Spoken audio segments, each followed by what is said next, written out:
Olá, Home Student! Seja bem-vindo a mais uma aula do canal da Homeworks. E você que está chegando aí agora, se inscreva no canal, ative o sininho, curta, compartilhe aí com os seus colegas, porque vem mais aula por aí. Ok, pessoal, na aula de hoje a gente vai trabalhar princípios da ótica geométrica e resolveremos aí alguns exercícios, ok? Bom, o primeiro exercício ele vai dizer o seguinte, ó, vai estar aí na tela para você. Cite 3 exemplos de fontes de luz primária e 3 exemplos de fontes de luz secundária. Tá? Então, primeiramente, fonte de luz primária. O que são fontes de luz primária, pessoal? Primária é aquela fonte que emite luz própria, ok? Bom, lâmpadas, seria um exemplo de fonte de luz própria, emite luz própria, que é a fonte de luz primária. O Sol, o próprio Sol que a gente olha para ele do céu, ele emite a própria luz dele. A vela emite a própria luz. Então, toda vez que a gente olha para um corpo, tá, e aquele corpo, ele é um corpo iluminado, digamos assim, é um corpo que emite a luz própria, a luz dele, aquilo é um corpo, uma fonte de luz primária. Tá, ok? Então, podemos citar aqui na fonte de luz primária, lâmpada, as lâmpadas de modo geral, Sol, uma vela, pode ser uma chama acesa, por aí vai. E uma fonte de luz secundária. Bom, fontes de luz secundária. Uma fonte de luz secundária é uma fonte que ela não emite a própria luz. Bom, como é que funciona isso? Para eu enxergar, por exemplo, a luz tem que chegar nos meus olhos. Então, por exemplo, se eu observo essa caneta vermelha, tá? Bom, se eu estou enxergando, você está enxergando essa caneta vermelha, significa que sai luz vermelha dela e vai para os seus olhos, ok? Bom, só que essa caneta vermelha não emite a própria luz, tá? Está vindo luz do ambiente, luz da lâmpada, tá? Que incide sobre essa caneta, reflete, tá? Nas direções, todas as direções, e a gente consegue observar esse corpo como um corpo, uma fonte de luz secundária. Consigo enxergar ela não pela luz que ela emite, mas pela luz que essa caneta reflete. Tá? Então, na fonte de luz secundária, a gente pode pegar objetos de modo geral. Né? Podemos definir aí. Podemos definir, sei lá, cadeira, caneta. Tá? E eu queria citar um objeto específico, né? Um objeto astronômico, que seria a Lua. Ok? A Lua ela é uma fonte de luz secundária. Por quê? Porque ela não emite luz própria. Ela está refletindo a luz do Sol. O Sol emite luz, né? O Sol é uma estrela, ele é uma fonte de luz primária, e a Lua vai refletir para nós à noite, né? Ela vai estar em uma posição que ela vai refletir a luz à noite para nós, aqui na Terra. Okay? Então a Lua é uma fonte de luz secundária. Costuma cair às vezes algumas pegadinhas aí em exercícios. Ok? Bom, ok, aí pergunta também no número 2. Qual dessas regiões... Não, número 2. Qual a diferença de sombra, penumbra, região iluminada e qual dessas regiões deve estar uma pessoa para ver o eclipse total, parcial e não enxergar o eclipse? Tá? Então ele pergunta no número 2 a diferença de sombra, penumbra e penumbra e região iluminada. Região iluminada. Ok? Bom, vamos começar com sombra. Bom, o que seria uma sombra? A sombra ela seria uma obstrução da luz. Tá? Quando eu estou obstruindo luz e eu consigo enxergar os contornos daquele corpo que obstrui a luz bem definidos, tá? Aquilo é uma sombra. Então, qual que é a característica principal da sombra? Contornos bem definidos. Tá? Isso geralmente acontece quando eu tenho uma fonte de luz que ela ou está muito longe ou ela está bem pontual que se aproxima de um tamanho de um ponto. Tá? Então, quando eu tenho essa situação, eu tenho sombra. Então, um exemplo aí que a gente pode observar é o exemplo aí do próprio Sol. Tá? Então, o Sol está bem distante, tá? E quando ele incide sobre os corpos aqui na Terra, os contornos dependendo do horário do dia, são contornos bem definidos. Tá? Então, 2 horas da tarde, meio-dia, 10 horas da manhã, você vai ver contornos bem definidos dos corpos. Tá, ok? Bom, a penumbra ela também é uma obstrução, ela vem como consequência de uma obstrução da luz. Tá? Só que a penumbra ela não tem contornos bem definidos. Então a gente pode observar aqui no quadro, isso aqui é uma penumbra. Por que isso aqui é uma penumbra? Porque quando a minha sombra se projeta no quadro, nesse caso aqui, esse quadro está sendo iluminado também pela lâmpada. Então a luz incide em cima também dessa sombra. Então deixa uma sombra mais fraca, né, com os contornos aí menos definidos. Isso caracteriza a penumbra. Ok. Bom, e o que seria a região iluminada? A região iluminada é a região onde pega a luz. Tá? Então se eu pensar nesse quadro todo aí, esse quadro é uma região iluminada. Então, se eu tenho uma penumbra aqui, significa que essa sombra também estaria numa região iluminada. Então, quando a sombra está numa região bem iluminada pela mesma fonte, isso vai causar uma penumbra. Tá? Bom, lembrando mais uma vez, a penumbra ela é causada quando a fonte de luz está próxima, certo? Ou quando essa fonte de luz ela é extensa também. Quando é uma lâmpada grande, está perto de mim, né, isso vai produzir aí uma penumbra. Ok. Bom, e a gente consegue observar. Para eu enxergar o eclipse, eu tenho que estar na sombra. Então eu tenho o Sol. Tá? Vou desenhar para vocês aqui. Então, aqui está a Terra. Aqui está eu, uma pessoa. Aqui está, por exemplo, a Lua. E aqui está o Sol. Sol, Lua. Tá? Então o que acontece? Para eu enxergar o eclipse, eu tenho que estar nessa região de sombra, tá? E aí, esse Sol sendo obstruído pela Lua também vai gerar uma região de penumbra, que sombra, penumbra, tá? Essa penumbra eu consigo identificar um eclipse parcial. E nessas outras regiões aqui, né, que não está nem na sombra nem na penumbra, seria o que a gente chama de região iluminada.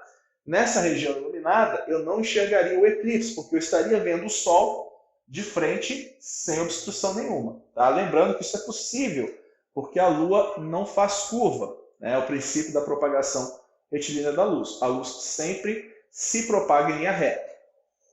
Ok. Bom, falamos aí certinho. Número 3. Número 2. Ok. Número 3. Deu um exemplo de propagação retilínea da luz. O exemplo clássico que a gente observa de propagação retilínea da luz, a gente usa com corpos opacos. Vou pegar aqui um exemplo dessa pasta. Né? Eu não consigo enxergar além dessa pasta. Né? Aqui eu não consigo enxergar o que está aqui. Por quê? Porque essa pasta é um corpo opaco. Okay? Ela não permite que a luz seja transmitida por ela, por essa pasta. Bom, se a luz fizesse curva, eu conseguiria enxergar esses objetos. Ok? Bom, como a luz não faz curva, eu não consigo enxergar o que está atrás de uma parede, por exemplo. Tá? Então isso aí, né, enuncia um exemplo de propagação retilínea da luz.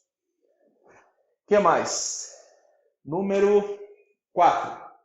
Qual tipo de imagem você vê no espelho plano? Pessoal, o tipo de imagem que a gente vê no espelho plano é uma imagem virtual. Por quê? Se eu tenho aqui uma pessoa, um espelho plano, eu vou ver aqui uma pessoa, tá? Teoricamente vai estar do mesmo tamanho, não pode estar um tamanho diferente, tá? Então, se esse aqui sou eu, me enxergo no espelho, a minha imagem vai estar dentro do espelho. E essa imagem vai ser formada por interseções de prolongamento dos raios luminosos. Tá? Por quê? O raio luminoso, quando ele entra, ele prolonga para dentro do espelho. Isso caracteriza uma imagem virtual. Basicamente, para vocês não se esquecerem, quando se trata de espelhos, tá? Quando a gente observa uma imagem dentro de um espelho, aquela imagem é uma imagem virtual. Beleza, pessoal? Bom, espelho plano. E número 5. Porque quando você olha para um espelho da sua casa e levanta o braço direito, parece estar levantando o braço esquerdo. Por que isso acontece? Bom, isso acontece porque quando a imagem é refletida, ela sofre uma inversão horizontal, tá? Uma inversão horizontal. Então essa inversão horizontal acontece quando você fica de frente para o espelho, porque toda vez que um raio luminoso incide sobre um espelho, o ângulo de reflexão, de incidência, é igual ao ângulo de reflexão. Então, esse conjunto de incidências e reflexões, quando sai, né, quando ele incide sobre o espelho e volta, ele vai fazer uma inversão lateral em relação ao espelho, tá ok? E vai fazer com que a imagem em si, a gente tenha essa impressão de que inverte, mas ele inverte horizontalmente. Então é por isso que inverte. Beleza, pessoal? Beleza. Número 6. E voltando ao número 5, uma coisa importante, né? Por que a gente observa uma mão esquerda quando a gente levanta o braço direito? Porque o nosso corpo é simétrico, né? Então, como ele inverte lateralmente, quando eu levanto a mão direita, eu percebo minha mão esquerda porque o nosso corpo é simétrico. O que é isso? Se eu faço um eixo de simetria verticalmente sobre mim, o meu lado direito ele é, entre aspas, oposto complementar ao lado esquerdo. Tá? Meu lado direito ele é oposto complementar ao meu lado esquerdo. Então, por isso que a gente tem essa impressão, porque o nosso corpo, a gente tem simetria, né? O nosso corpo ele é simétrico. Basicamente. E quais são os tipos de espelhos esféricos que a gente tem? Então, número 6 aqui. Vou apagar aqui.